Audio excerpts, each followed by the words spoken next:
Pemirsa, terima kasih Pian masih bersama kami. Berita selanjutnya menghabarkan DPRD Banjarmasin menerima kunjungan kerja DPRD Katingan Kalimantan Tengah jelang tengah hari Kamis 10 November 2022.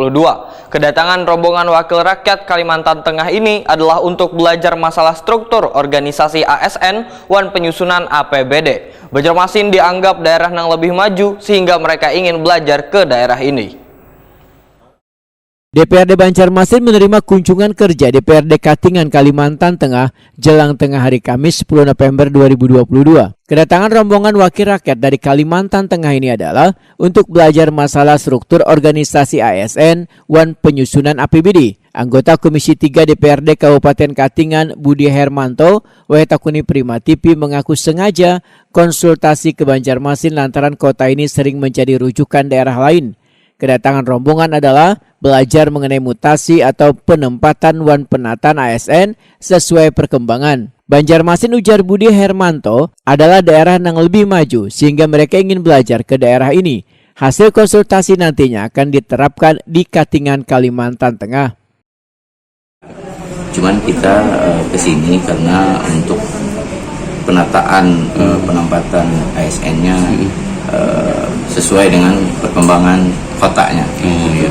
Karena kita kan Kabupaten Pemekaran, jadi perlu belajar dengan kabupaten ataupun kota yang sudah maju. Ada penambahan SKPD di sana, Pak? Misalnya pemisahan. Ada. Makanya terkait itu kita melakukan konsultasi koordinasi. Sementara itu, Wakil Ketua DPRD Banjarmasin Tugiatno memadahkan salah satu yang dikonsulkan dari DPRD Katingan adalah terkait dengan PAD wan APBD Banjarmasin. Bahkan wahini, Dewan Tingkat Kabupaten Kota ataupun Provinsi tengah disibukkan dengan pembahasan wan penyusunan APBD murni. Politisi PD Perjuangan ini menyatakan ada perbedaan mencolok antara APBD 2023 murni Banjarmasin dengan Katingan.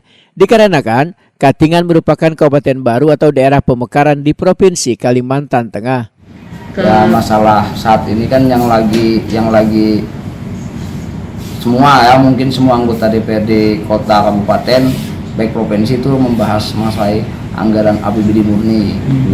Jadi mereka tadi mempertanyakan masalah PAD Kota Banjarmasin dan APBD Kota Banjarmasin.